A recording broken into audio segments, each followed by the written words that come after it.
Now assess the patient's ears.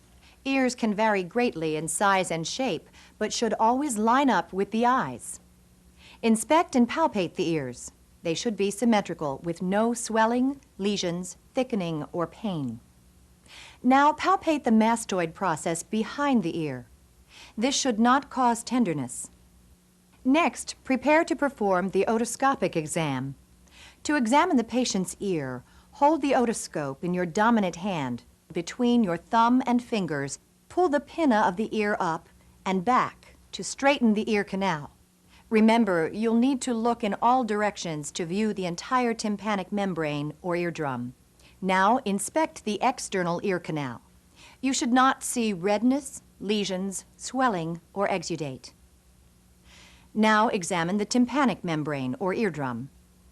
It should reflect the otoscope's light and should appear shiny and gray with a white periphery. Its center should be concave with no perforations. Note the malleus and the light reflex. Occasionally, you may see the incus. Finally, withdraw the speculum. If you see exudate on it, change the tip to prevent cross-contamination. Next, you'll assess the patient's hearing by performing the voice, Weber, and Rinne tests. For the voice test, gently occlude one of the patient's ears with your finger. Then test the other ear as you stand 1 to 2 feet away from him. Ask him to close his eyes.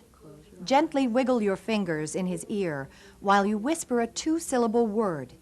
He should be able to repeat the word you whispered. Next, perform the Weber test to assess sound transmission through the skull bones. For this test, use a tuning fork of 512 to 1024 hertz.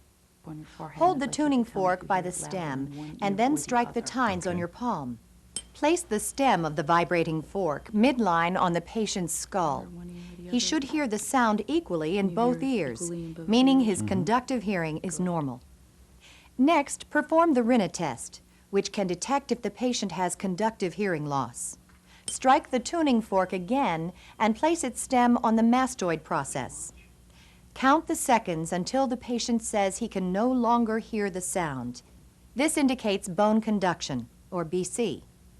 Okay. Then immediately place the still vibrating fork close to the patient's auricle near the ear canal.